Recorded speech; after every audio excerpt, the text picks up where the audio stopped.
The Secret of Conde Hermanos, Chapter 7.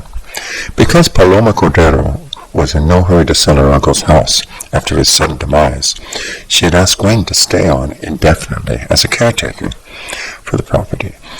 The arrangement would mean that Bartholomew could spend his remaining years under the same roof he had known all his life, which would hopefully mitigate, at least to some extent, the unexplained disappearance of his dear owner. Gwen knew the connection between Dr. Cordero and his cat had existed in an inexplicably mystical dimension.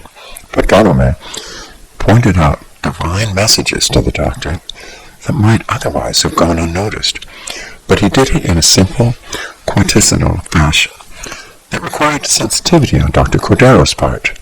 Gwen vowed that she too would strive to be as vigilant observer as possible. It proved, however, to be an ongoing challenge, and she feared there may have been many important communications, especially at first, that simply had fallen by the wayside. It had taken her, for example, 3 days to register the importance of Muse sleeping on a pile of papers on Dr. Cordero's desk in his small study, and when it finally occurred to her to inspect upon what exactly Mew had chosen to rest on during such a prolonged period, she couldn't believe her eyes. "Dear Mew, please forgive me, I'm so obtuse." Bartholomew just stared at her patiently, without as much as it took you long enough to squint his eyes, which she felt would have been justly deserved. The paper atop which Mew had been lying was a plain manila file folder labeled Conde Hermanos. Inside was the research Dr. Cordero had done to determine the authenticity of her guitar.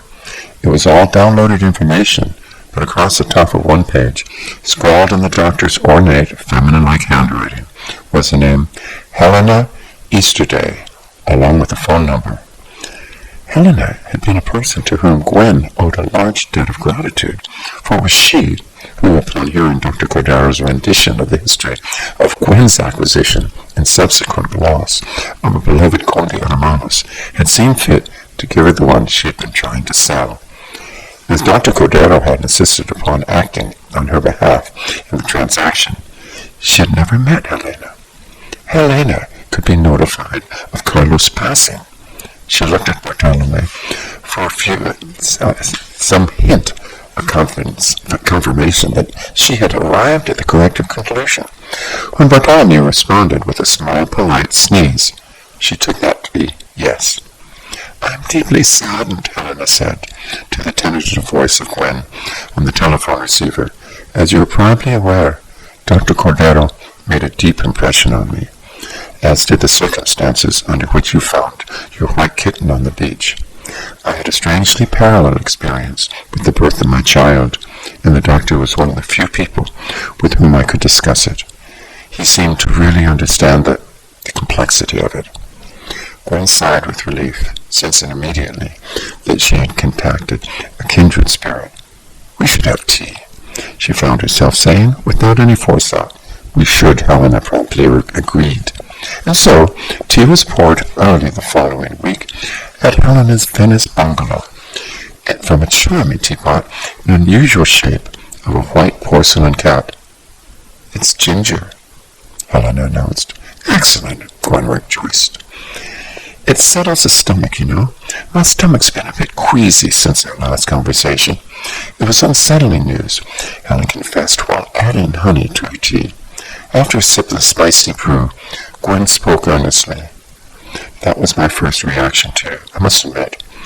But as I thought more about it, I realized what a luminously beautiful death it must have been, to slip out of your body, listening to Bach's Cicerone, in a candlelit chapel, seated beside your dear niece, with a beloved wife waiting nearby to welcome you with open arms. I really can't imagine a lovelier way to go.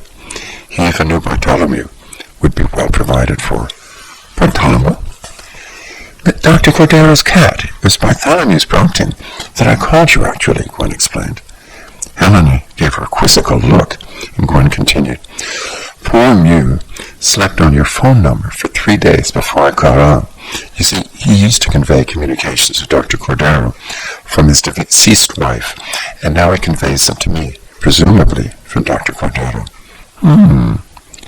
Very interesting. It explains a lot, Helena said, lost in deep thought. In what way, Helen? Gwen prodded. Dr. Cordero didn't think I was crazy when I confided in him that I suspected that my daughter could, in some way strange, have been my former cat.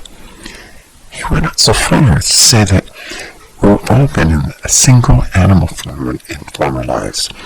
But the problem is, we forget that, and that's why people are unkind and indifferent to animals. The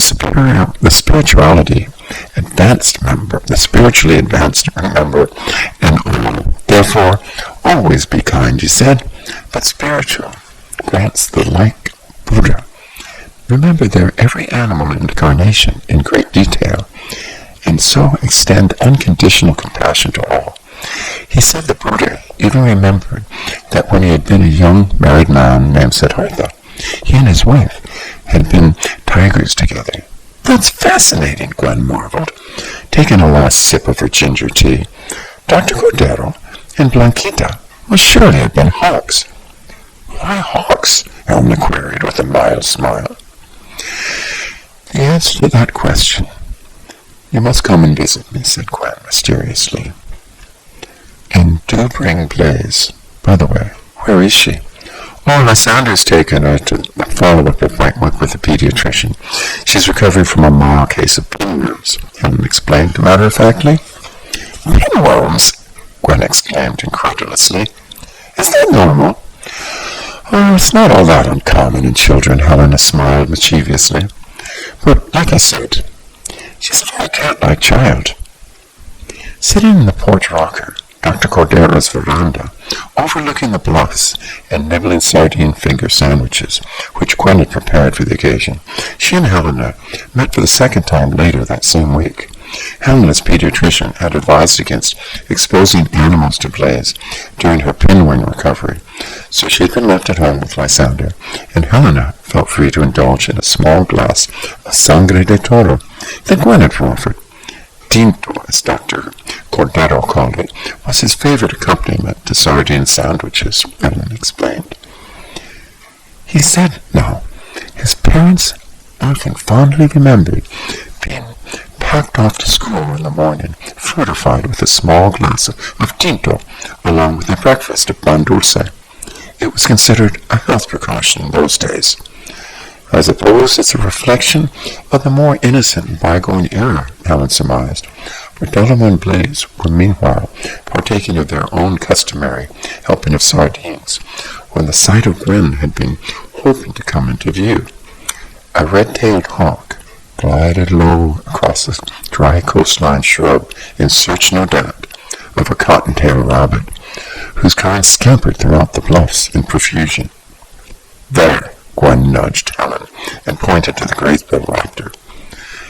Look, just then a gliding hawk appeared, caught in a thermal updraft, and began a hypnotic circular ascent. Dr. Cordero recounted an amazing story to me once, how Blanquita had come to him after her death as a hawk, to help him understand her sudden departure from this world, and after Dr. Cordero's unexpected passing, I sat there and saw two hawks beginning their upward spiral. I felt it was Dr. Cordero, showing me that he and Blanquita were reunited and all was well. That's why I told you that they surely must have come once, actually, to be hawks together. Helena took a sip of her tinto and gazed inquiringly into the sky, as if an answer to their questions might somehow be hidden there. It's certainly a good premise, she said at last. You know, there's a famous Chacataca tale about a pair of married hawks. Dr. Cordero made a point of telling it to me.